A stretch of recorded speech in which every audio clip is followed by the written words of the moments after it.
말씀드리겠습니다. 정당해산은 말이죠. 한국에 보면은 정당의 목적이나 활동이 민족 기본 질서 위반될 때 정부는 헌법재판소에 해산을 제소할 수 있다고 되어 있습니다. 제소해야 한다는 게 아니라 제소할 수 있다고 그랬어요. 반드시 제소해야 할 의무가 있는 것처럼은 규정이 안 되십니다. 그래 아까 최 박사님도 말씀하신 것 마냥 전 정권 그동안에 해산에 관한 청구를 여러 번 했었습니다.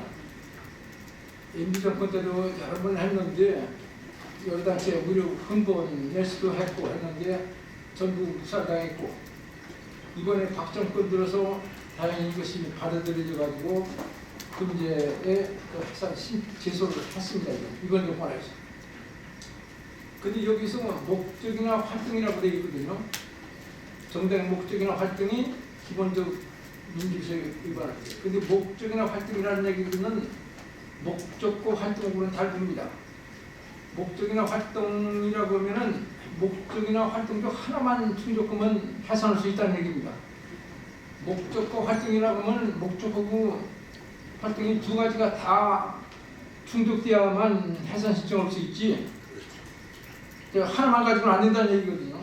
그런데 목적이나 활동이라고 했기 때문에 목적이나 활동 중 하나만 가진 위반되면은 위헌제소 해산 신청을 할 수 있는 게 지금 이제 통합진보당의 아로 사건에 관련돼서 또 이석기 형사재판과 관련돼서 그것이 형사 판결이 안 나면은 위헌 심판도 못 올 거 아니냐 이런 여러 가지 우려 목소리도 있었습니다. 근데 통합진보당원하고 RO하고는 어느 정도 물론 현실적으로는 RO가 지배하고 있다. 통합진보당 전부 RO 주권이다. 이렇게 보는 각들이 있습니다만 이론적으로 볼 때는 통합진보당하고 RO의 가입, RO하고는 직접 관련은 이론적으로는 없는 것으로 봐야 합니다. RO에 가입된 사람이 말이지 가입되지 않은 사람도 통합진보당원이 될 수 있고 또 통합진보당 속에는 RO에 가입되지 않은 사람도 있을 것이고 그러고 보면 직접적으로 이론적으로는 관련이 없는 것처럼 이렇게 보입니다. 그래서 RO 가입자의 활동이 당 강령에 위반될 때는 당은 당연히 제명 같은 조치를 할 수 있어야 할 것 같습니다. 왜냐하면 당하고 RO하고 직접 관계가 없다면은 RO 가입한 사람들이 당헌에 위반되면 당은 당 자체를 집사하면 제명 조치를 할 수 있어야 할 거 아니냐 이렇게 생각이 됩니다. 그리고 RO 사건 부분은 직접 관련 목적하고 RO 사건 부분은 RO 가입자하고는 형사 판결하고는 관계 없기 때문에 이석기 등 RO 가입자의 형사 판결 결과와는 아무런 관계 없습니다. 말하자면 RO 사건이 무죄가 되더라도 정당 목적이 헌법 질서에 위반될 때에는 헌법재판소에서는 정당 해산 결정을 할 수 있다고 봐야 됩니다. 또 RO 사건이 유죄가 된다 하더라도 목적상 말이지 통합진보당 강령 등 목적상 헌법 질서에 위반되지 않을 때에는 헌법재판소에서는 해산 결정을 할 수 없을 것입니다. 이론적으로 그렇게 구분해야 할 것 봅니다. 그러면 목적은 뭘로 봐야 할 것이냐? 저는 통합진보당 강령 하나만 가지고 봐도 된다고 봅니다. 여러 가지 견해가 있을 수 있습니다. 통합적으로 봐야 한다, 이런 견해도 여러 가지 있는데 저는 강령만 가지고 봐야 한다고 봅니다. 강령이 그 핵심이거든요. 통합진보당 우리가 뭐는 것을 알겠지 강령이 있기 때문에 강령만 가지고 목적을 규명해야 할 거 아니냐. 그런데 통합진보당 강령에는 7.4 남북 공동성명과 남북 기본 합의서의 정신을 존중한다고 되어 있습니다. 그 다음에 6.15 공동선언과 14선언을 이행한다고 되어 있습니다. 7.4 남북 공동성명은 박정희 정권 시대에 그러죠. 그때에 이루어진 것이고 말이죠. 남북 기본 합의서라는 것은 노태우 정부 다시 이루어진 것입니다. 그 두 가지를 정신을 존중한다고 그랬거든요. 그리고 6.15 공동선언은 김대중 정권 때 이루어진 것이고 14선언은 노무현 정권 때 이루어진 것입니다. 이 6.15 공동선언과 14선언을 이행한다고 그랬어요. 그런데 남미로 7.4 남북 공동성명이 보면 자주적 해결, 평화적 방법, 이런 얘기가 나오고요. 또 6.15 공동선언이나 14선언을 볼 것 같으면 우리 민족끼리라든가 자주적 해결 이런 문구가 나옵니다. 그래서 통합진보당의 강령을 보면 아까 말한 것처럼 7.4 남북 공동성명과 남북 기본 합의서의 정신을 존중하고 6.15 공동선언과 14선언을 이행해서 자주적 평화통일을 추구한다 이렇게 있습니다. 자주적 평화통일을 추구한다. 이때 이제 앞뒤 전부 보면은 자주적이라는 뜻은 국가보안법을 폐지하고 미군을 철수시키는 거, 그리고 우리 자주적으로 하자 이런 얘기고, 여기서 아까 이동률 박사가 아주 너무 자세히 잘 설명을 잘했습니다. 평화통일이라는 것도 이것은 비흡수통일을 말하고 있는 것 같습니다. 비흡수통일이라는 얘기는 미군 철수하면은 남한의 세력이 약화되니까 그때 폭력 적과 해명 투쟁을 전개하자 이런 의미지. 우리 헌법에서 말하는 것처럼 뭐 자유민족 기본 질서에 입각한 평화적 통일 정책을 수립하고 추진한다 이런 취지는 아니라고 봅니다. 이것은 아까 유 박사가 너무 잘 설명해 줬습니다. 그런데 이 정당 해산제도라는 것은 말이죠. 독일이라든가 오스트리아, 스페인, 터키, 이집트, 태국 등에서 행해지고 있고요. 독일에서는 1956년에 독일 공산당을 위원장당으로 해산을 했습니다. 그리고 통일 이후에는 자유동일노동당, 민주연맹, 민중연맹 이래서 정당 해산 지수를 했고, 연방헌법재판소가 이들이 정당 자격을 부정하고 내무부가 결사 해산을 단행을 하고 있었습니다. 종합적으로 오늘 볼 때만 아까 강 교수님도 잘 여러 가지로 그 기본 설명을 잘 해주셨고 유 박사가 또 너무 잘 설명해 주셨기 때문에 거기에 대해서 이제 더 이상 말을 할 것이 없습니다. 그리고 현재 결정 결과는 말이죠. 아까 유 박사도 말했죠. 국가의 흥망과 관련이 있습니다. 만약 현재에서 이것을 기각하면은 우리나라가 뒤집힐 겁니다. 바로 적화되겠다가 무슨 난리가 예정이 날 겁니다.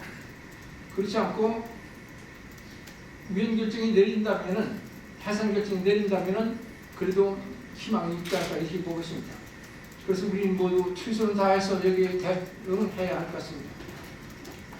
그리고 한때 처음에 이것이 사건 배당과 관련돼서 헌법재판관의 승양, 말하자면 기준재판관이 어디 출신이라든가 경북 출신이 호남 출신이 이런 거, 또 추천권 누가 추천했느냐 이런 거 가지고 상당히 걱정을 하는 사람이 있었는데요.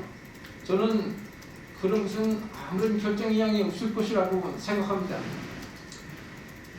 각 맡은 재판관들은요 각자 소신에 따라서 결정하는 것이지 자기 지역이 어떻다 누가 날 추천했기 때문에 그걸 존중해야 된다 이런 사항으로 결정을 하지 않을 것입니다. 헌법재판소에서 만약 반대 의견을 내면요 말하자면 이제 일부가 찬성을 했으면 해산 찬성을 하고 일부는 해산 불찬성하는 판결이 있다면은 해산 불찬성하는 판결은 쓴 사람은 반드시 반대 의견서를 쓰도록 되어 있어요. 그런데 반대 의견서는 어떻게 쓰겠습니까? 그럼 뭐죠?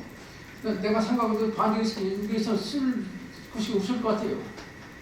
그래서 반대 의견서 작성에도 아주 부담스럽고 그뿐만 아니라 각자 소신에 따라서 결정하기 때문에 자기한테 안 되고 추천했으면 그거에 대해 존중해야 된다 이런 것이 없고 하기 때문에 별 영향이 없지 않을까 이렇게 생각합니다.